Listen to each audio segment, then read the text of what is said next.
and the student outcome and the student satisfaction that our students get within the journey with us. And out of all universities in the UK, only 13 universities have secured this triple gold, which we are really proud of, because to put that in number, we have got more than 100 universities in the UK, and to be only 13 out of that 13, it really shows our commitment in terms of providing high quality education to our students, providing excellent student experience that then leads to excellent student outcome. We have got a dedicated international office which provides support for all our international students right from the very beginning. When you make the application, then you join the university, and throughout your journey at the university, we have got multiple student societies that you can be a part of. Get involved with lots of cultural activities, get to mix with other people, other students from not just from Vietnam but from everywhere in the world. Like I said earlier, we get students from more than 120 countries. So this is an opportunity for you to actually get that cultural experience as well when you are there. Again, these sort of experiences are highly valuable for you in your life. As a school, we provide multiple subject areas with what we offer in terms of curriculum, from electronic and communications engineering, mechanical, automotive, computer science, AI, cybersecurity, games, web, across whole spectrum of qualification level, undergraduate, top-up, integrated masters, MSc, and PhD as well. So again, whatever your interest is, whatever level you want to come and do your studies, we have got all that, since University of Huddersfield is a comprehensive university. Just a flow chart in terms of entry points where you can come, undergraduate, top-up, master's, PhD, and so on and so forth. So we have got few articulation arrangement in terms of curriculum mapping with PTIT, where if you are doing some of the computer science related courses, you can come to University of Huddersfield at the final year to complete your undergraduate study. So just by doing final 1 year, you get the qualification of undergraduate from a UK university, which is, I think, of significant advantage. One of the course that you can come is BSc Information Technology, where we cover all these range of modules, from core modules to optional modules, so which you can refer to, and we can discuss about this later on if you are interested. The other route is BSc Applied Computing, where we have got all these suite of modules that you need to do as core, and then optional modules that you can choose from. Once you are done with your undergraduate, if you feel you want to further your education with MSc, then we have got a portfolio of courses as well for you to choose from: AI, computing, cybersecurity and digital forensics, data analytics, information system management, and then a whole range of engineering and related courses. In terms of support, university-wide, we have got library services, student finance office, well-being and disability service, career and employability service, enterprise team, students union. All of these things a student can have access to without paying anything extra. So, for example, career and employability services is really key, really important once you're approaching your graduation, when you're about to finish. So you need to start working on your CV, your interviewing skills. You need to start going on to all the networking events where you can meet prospective employers, and all these things will. The services will be provided to you by these carriers and employability service.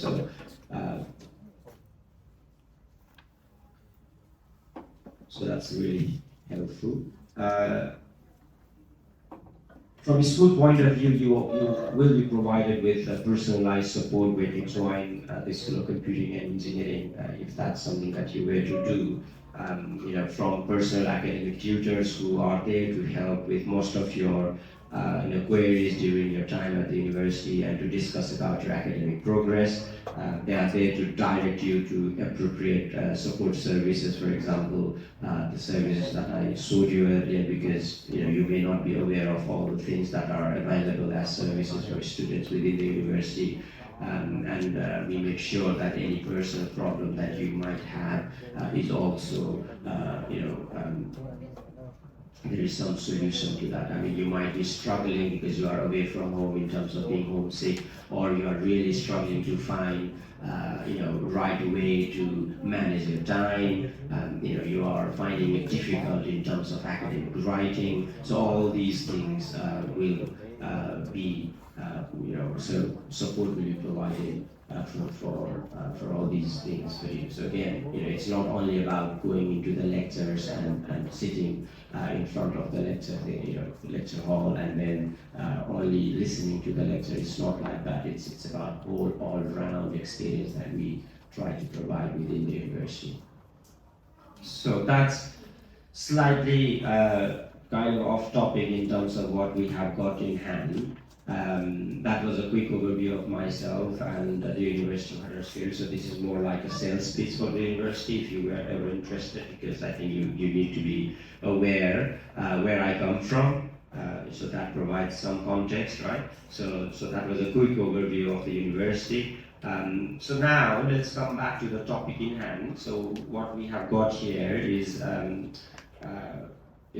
we will look into some very interesting and exciting innovations happening today in the world because of the advancements in fields such as artificial intelligence and machine learning. This is one of the key emerging technology right now that we are seeing quite a lot of innovations coming from. You must have heard about multiple applications, especially ChatGPT over the last few years, and you must have used that a lot as well.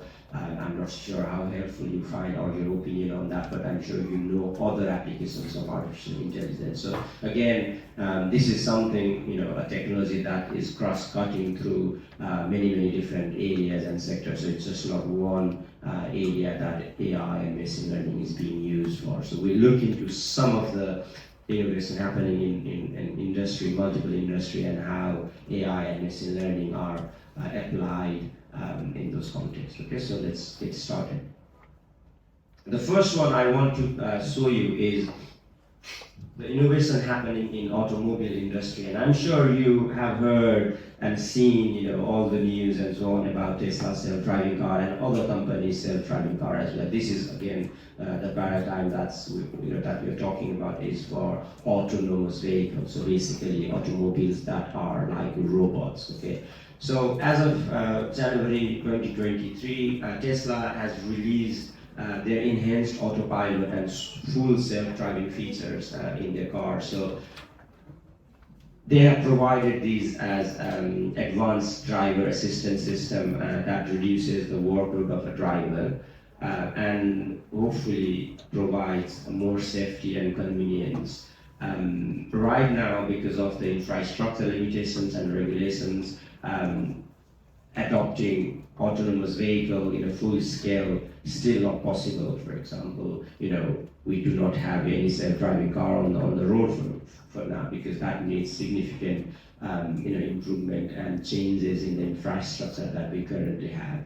And also it needs wider user acceptance, because we all are user of this technology, and if as a user we are not saying yes, we want to use it, we feel safe with it, and we approve to use the technology, then it's not going to be popular, right? So again, that's a challenge. So it's not only about technological innovation, about in terms of autonomous vehicle.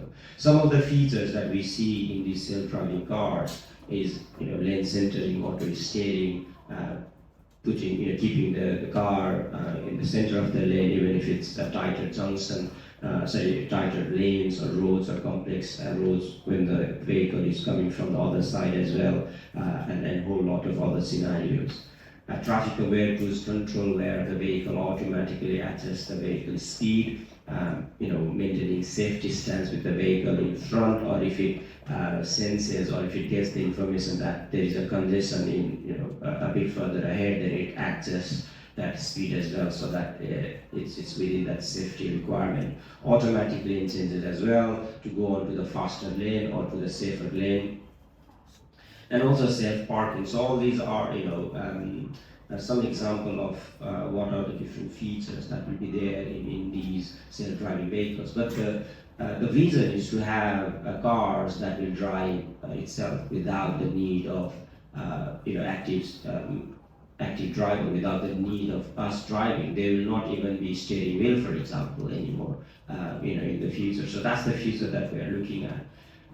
And we are also looking at the future where instead of calling a taxi, for example, right now, we request a Grab, the driver comes in, takes us wherever we have inputted the address for.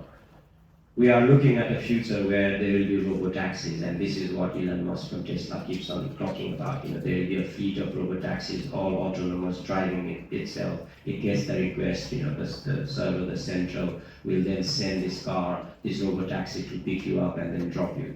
There is no need even to have our own car, for example, because we just get allocated one taxi whenever we need it. So again, that's the future that we are looking at. And just to quickly then show you a video that really shows you, what the technology looks like.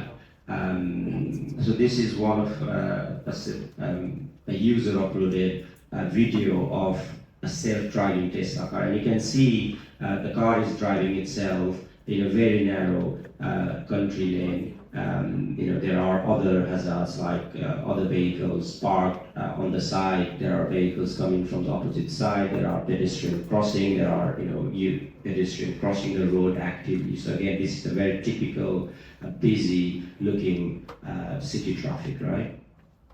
So as you can see, it's making all the right maneuvers really safely. It looks at that pedestrian crossing, stops. Sees that person crossing the road, stops as well. The delivery van there, it maneuvers around it, and as you can see, the screen there, it's actually creating complete snapshot of the overall surrounding on real time with all the image processing as well. So it's actually digitally twinning the environment. So again, this is such a mind-blowing development, if you ask me, because this car is able to drive on its own as a really good human driver, right? Em nghe có hiểu hết không? Về những cái technical này thì bọn em có cần phải dịch lại không?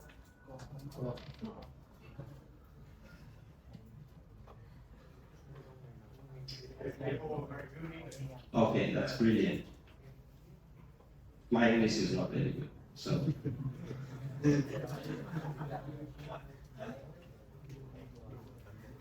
So then what is the role of AI and machine learning in all these things? We talk about innovation in automobile industry, the car driving itself, brilliant, right? But what is the role of AI and machine learning? So now if you look at this slide, Tesla has actually trained its sophisticated neural network, which is this one, from behaviors of hundreds and thousands of Tesla drivers, because they have been selling Tesla car for a long period of time, and these are not self-driving cars, right? The self-driving software suite is added on top of the hardware, right? So you need to buy that. I think you need to pay like $10,000, $15,000 on top of what you pay for the car. But what they are doing is they are collecting user behavior, how a driver drives the car.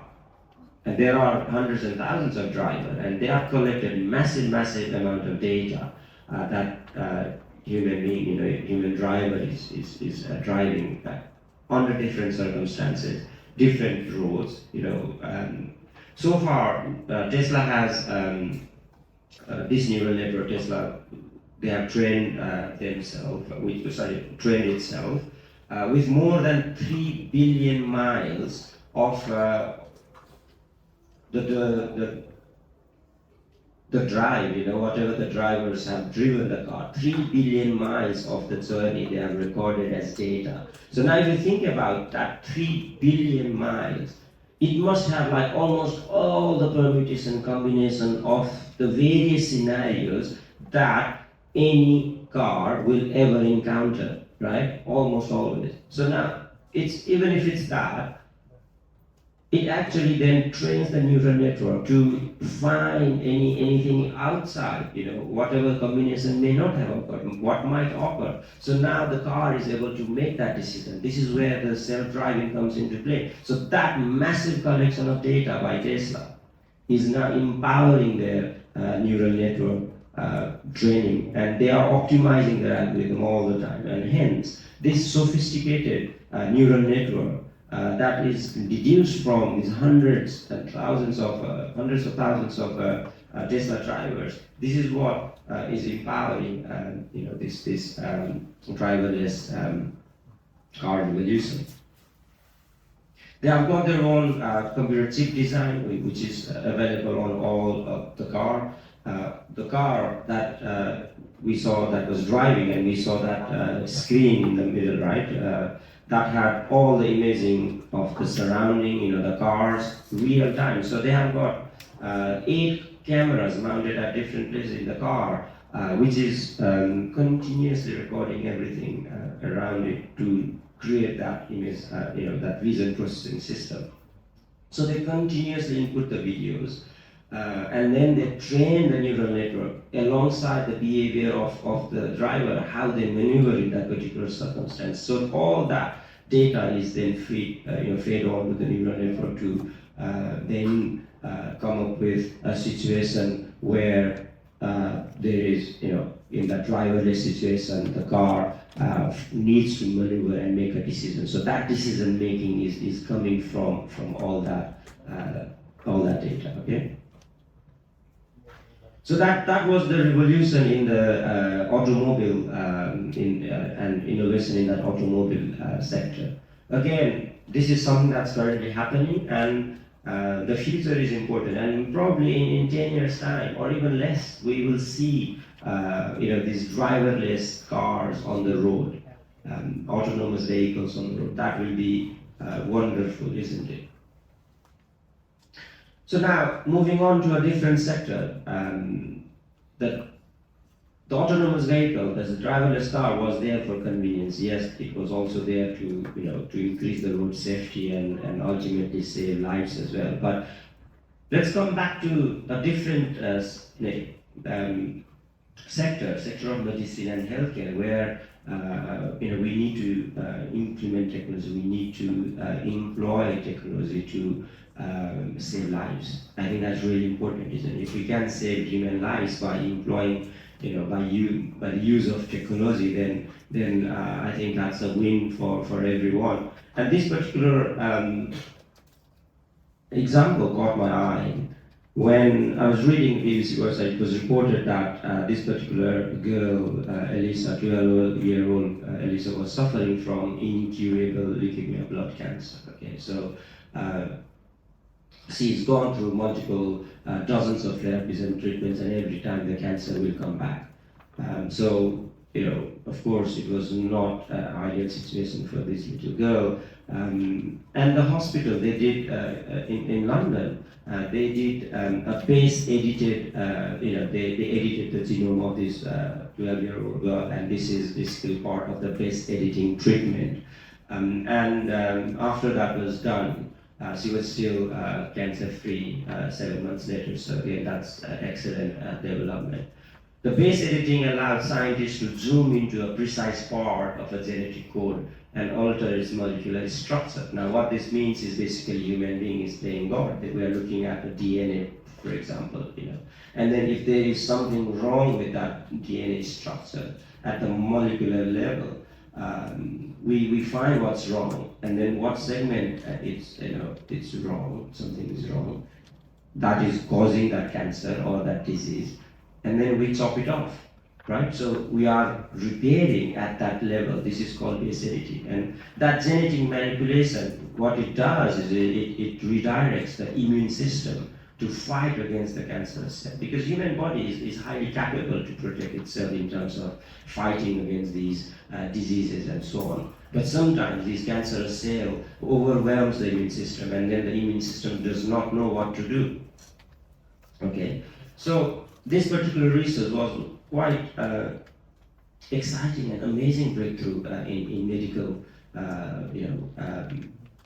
scenario. Now, you might ask, what is the role of AI and machine learning in all this?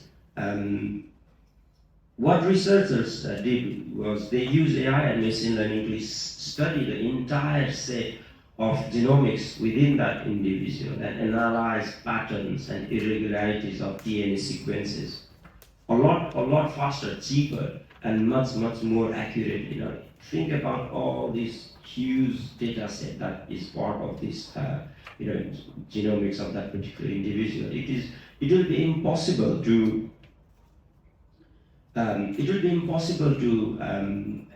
look into that, analyze that, and find faults just by human eyes without the use of algorithm. Now, AI is allowing the researchers to look at this whole data set of this genomics of that particular individual, a lot faster, cheaper, and much more accurately. So now they can identify what's wrong in DNA. Okay, so you can see the picture here. For example, that's the strand of DNA, and then this bit is something that needs to be edited. So this machine learning, the AI algorithm, by looking at whatever is available in terms of data of that particular person genomics, it can find that bit where that editing can be made. Okay, so in very simple terms, it's like a thread. We find in the middle of the thread, it's something is wrong, so we just cut it and then join it, and then now it's fine. The immune system will take over, because whatever was wrong with that DNA, where it could not fight that immune system against that cancerous cell, now is repaired. Okay, so it was all possible because of the use of AI and machine learning at a particular instance. The theory itself of gene editing is a Nobel Prize winning effort in chemistry, because the study was all to do about chemistry, how DNA worked, and so on and so forth. But to put it into practice and implement it, it was only possible because of AI and machine learning. So I just wanted to provide that impact of AI into the medicine and healthcare. Okay. So of course, if you are interested, you can Google and see more of this and how it was made possible. And there are quite a lot of other things that's happening in medical and healthcare as well. For example, the first thing that comes in my mind is early cancer detection. And there are lots of instances where the cancer is detected in particular individuals really late, so they are already quite high up in the stages of cancer, and then it becomes incurable, right? So we have heard many of these stories, unfortunately. But with the use of technology and so on, with the collection of data at key points, when we know that certain person, let's say from age group point of view, are more, it's more possible for them to develop cancer, then the doctors can, collect data, for example, scanning images and so on, and start doing analysis. And since machine learning can detect these patterns very easily, it will then be able to detect the cancer at really early stage. And if it can be detected really early, then it can be cured, okay, and therefore can save lives. So again, quite a lot of work happening, and not just one type of cancer, but multiple different type of cancer as well. So again, that's quite a significant breakthrough.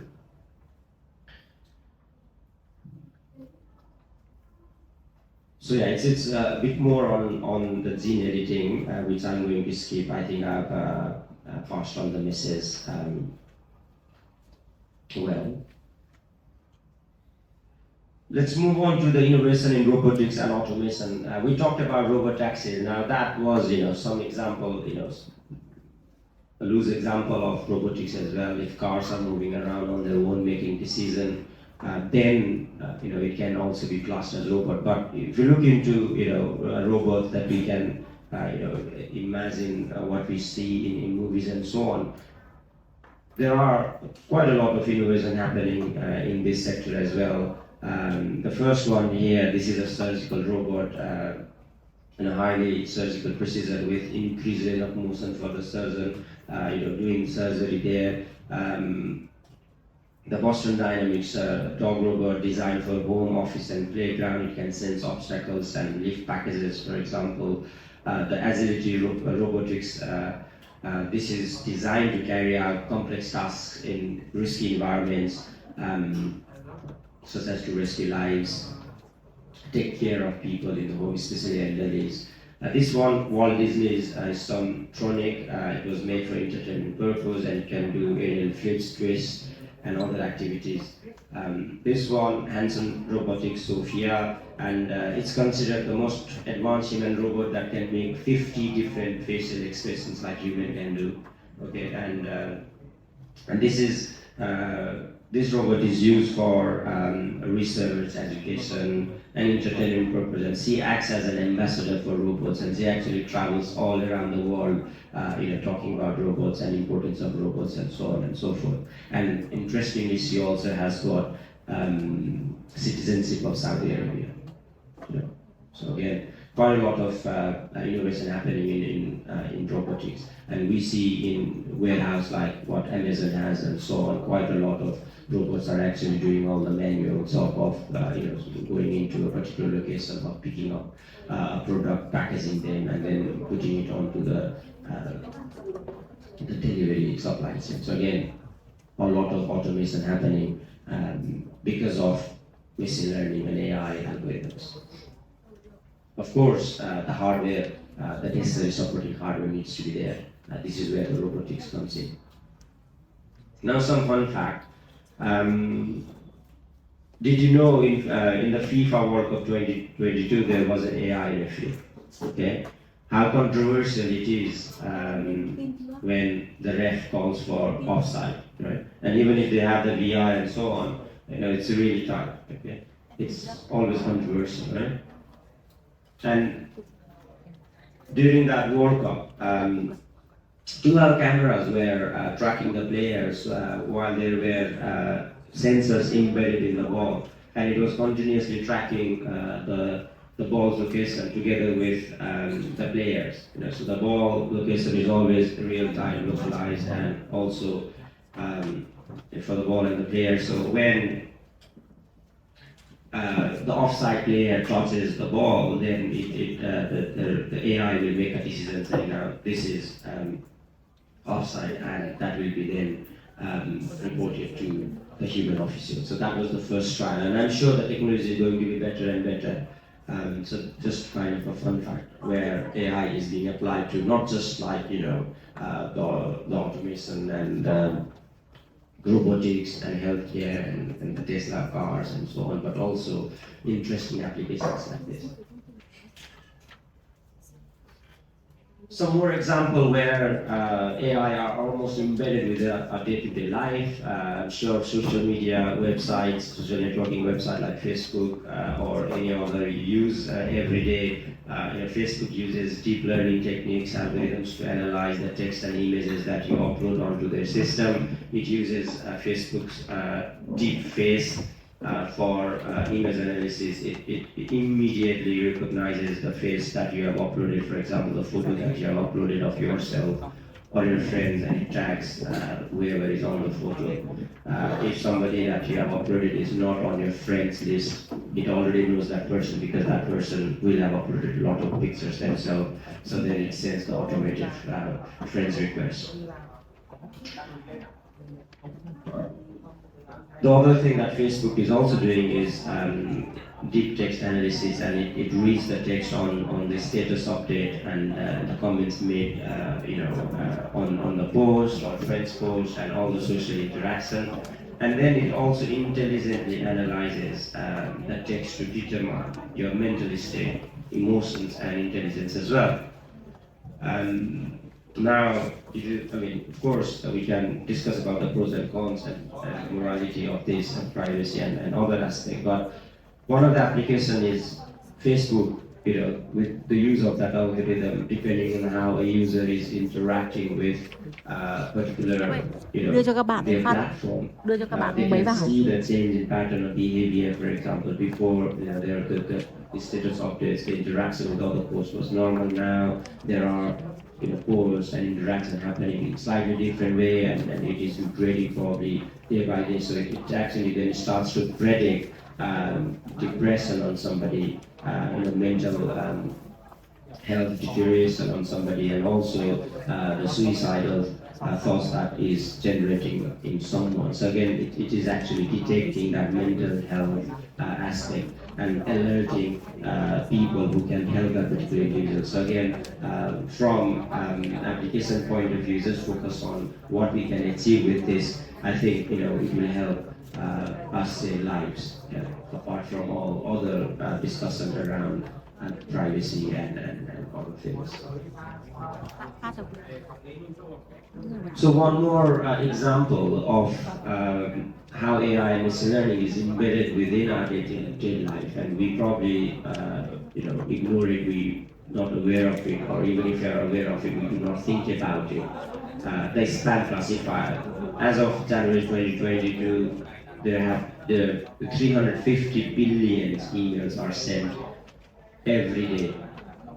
Okay, that's massive amount of emails that is being sent every day, and I'm sure this number has gone up in 2 years' time. This was in January 2022. This data, but it gives you the idea, the amount, the sheer volume of emails that are being sent. But out of these 350 billion emails, 85% are spam, right?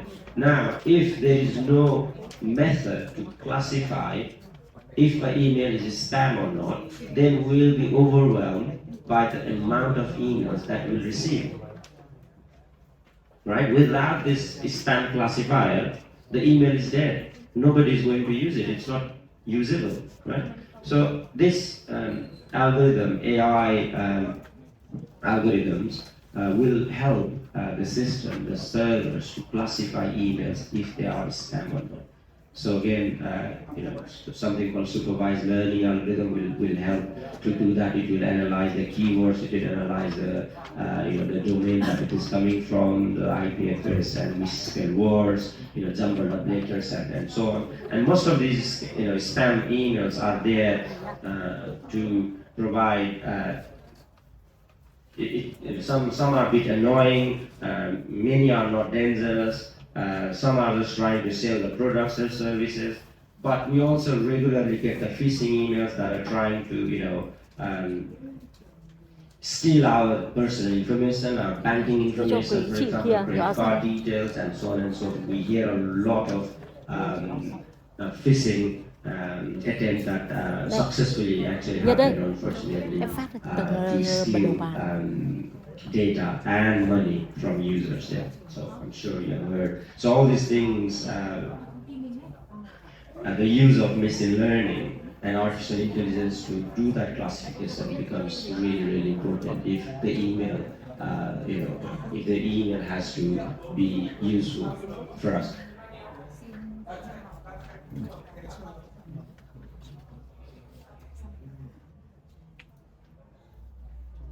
So the other application that we see a lot is the recommender system, and I'm sure you must have experienced this as well. When you finish watching, let's say, a movie on Netflix, then it recommends immediately you a new one. You might find it appealing, and then you continue watching that. Same thing with YouTube, same thing with TikTok. TikTok has got their own proprietary, AI-based algorithm where it looks at the demography of the user. It means your age, your location, what time of the day, your preferences based on the previous habits of watching videos, what your friends are watching, and so on and so forth. So then it recommends you a video that becomes really, really difficult for you to skip because it's so relevant, yeah? And then it keeps you engaged in the platform, means that you are now inside the rabbit hole. It's so difficult to come out, right? You are hooked into it, and suddenly you start looking at it at 10 p.m. at night saying, okay, only 15 minutes, and it's like 4 a.m. in the morning.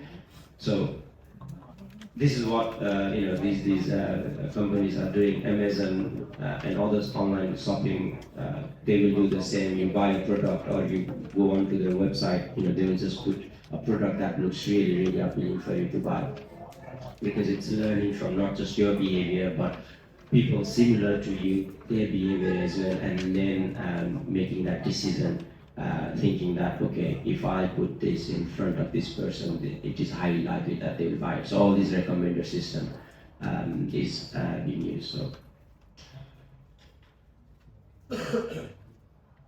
So with the background of a bit of AI innovation and so on, I thought it will be interesting for you to know a bit more about machine learning. I'm sure you might have seen some of these already, and maybe some of the things that I'll be covering. But let's have a quick look at what machine learning is and what are the different types and some examples. Okay. So machine learning, what it is, people have tried to define it as far as 1959, where this guy Arthur Samuel defined machine learning as a field of study that gives computers the ability to learn without being explicitly programmed. Okay, most of the time the computer has to be programmed for it to do something. Machine learning, on the other hand, what Arthur Samuel is defining is it is the ability for the machine to do something without explicitly being programmed or without human being explicitly asking to do something. Okay, so that's one of the definitions. And in 1997, Tom Mitchell in his book Machine Learning defined machine learning as programs that automatically learn from experience. Now there are a few keywords here: learn, experience, automatically. Yeah. So he went on to elaborate that definition with a bit of a mathematical expression, okay? Because engineers always like to define, scientists always like to use mathematical expression. Not to make things complex, actually to make it easier, but most of the time it looks complex. So the definition was a computer program is said to learn from experience E with respect to some class of tasks T and performance measure P. If its performance at tasks in T as measured by P improves with experience E. Okay? So what this means is basically experience is coming from the data. The huge data set that I was talking about earlier.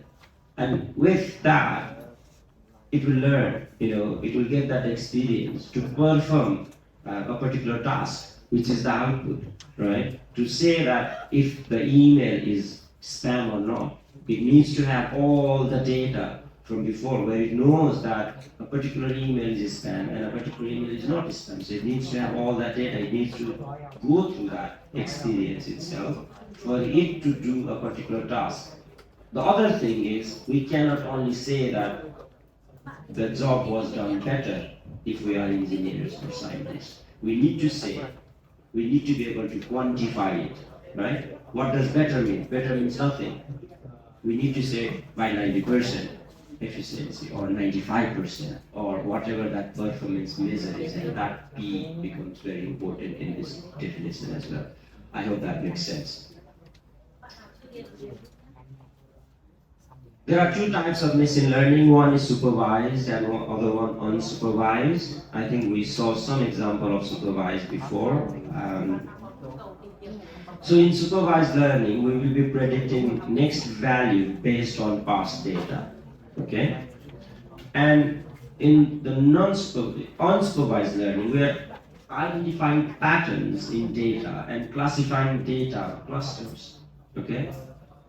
So the supervised learning basically is an algorithm that predicts next data based on the knowledge it has about the past data. So that past data, that experience is important. Without that data, without rich data set, or a lot of it, it will not be able to predict accurately with high performance method the next data, okay?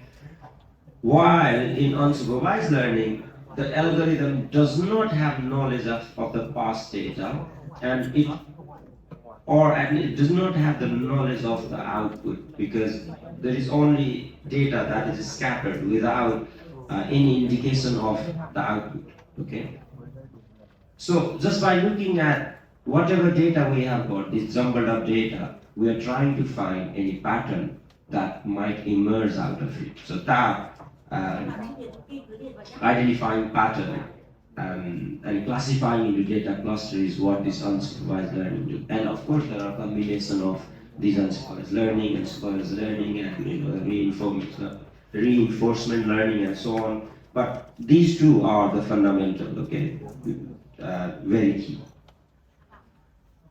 So just to quickly look at supervised learning, there's a lot in this slide, but just to highlight two types of supervised learning. One is regression, the other one is classification. Now regression is something like this, okay? You have got a set of data, input data, and then for these set of input data, you have got corresponding output data. So now you try to, by using the supervised learning, you come up with a mapping function that ultimately is a mathematical relationship or a mathematical function that then allows us to predict the next output given a set of new input, okay? So supervised learning, regression, classification. Regression is to map into continuous output variable with the use of a continuous function. So based on whatever past data we have got, we come up with a continuous function such as a straight line in this case, or it can be a quadratic, a polynomial curve, or any other complex function. Okay, and based on that function, we then apply that function to estimate the future data, the new data. Classification is also supervised learning. So we have got all these different data set for input and output. And then what we do here is we separate them into discrete category. In this case, class A and class B, and that being a decision boundary, okay? So that decision boundary, whatever is on that side is class A, whatever is on that side is class B. Okay, so that is also supervised learning. And based on the input data, and once we pass it through the mapping function, and if it falls in class A, then we classify that as class A, and the other one becomes class B. So again, this is supervised learning, but it is classification. Now we already saw the example of this classification, and that was the email spam classifier. Yeah, either spam yes or no.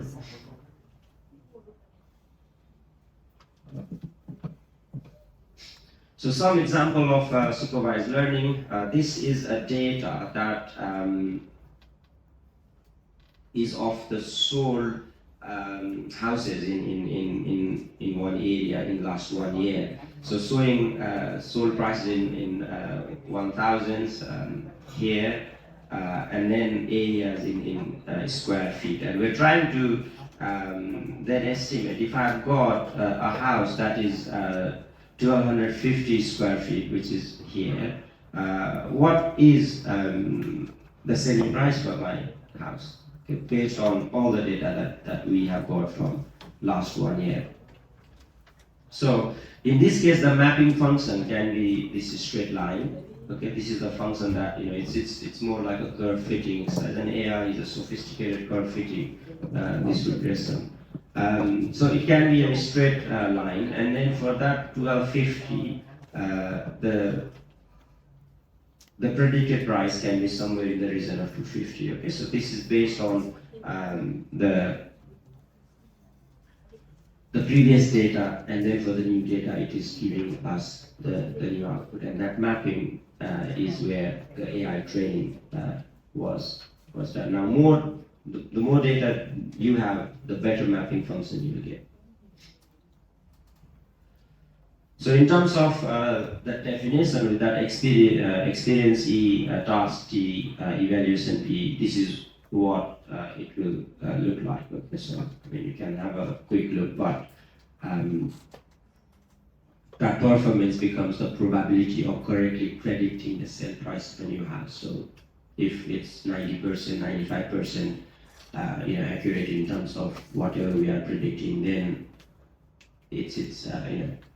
the performance is getting better. Now with a lot of data that is in hand, then you can start comparing the performance as well. Like with only thousands of data set, maybe the performance is 80% accurate, and then you have hundreds of thousands, then it becomes 92%, and so on and so forth. So again, that is the P evaluation performance measure. This is another example of supervised learning, but for classification. So in this case, the data is of 100 graduates who were offered and not offered job in an AI company based on their performance in machine learning coding test and interview. Okay.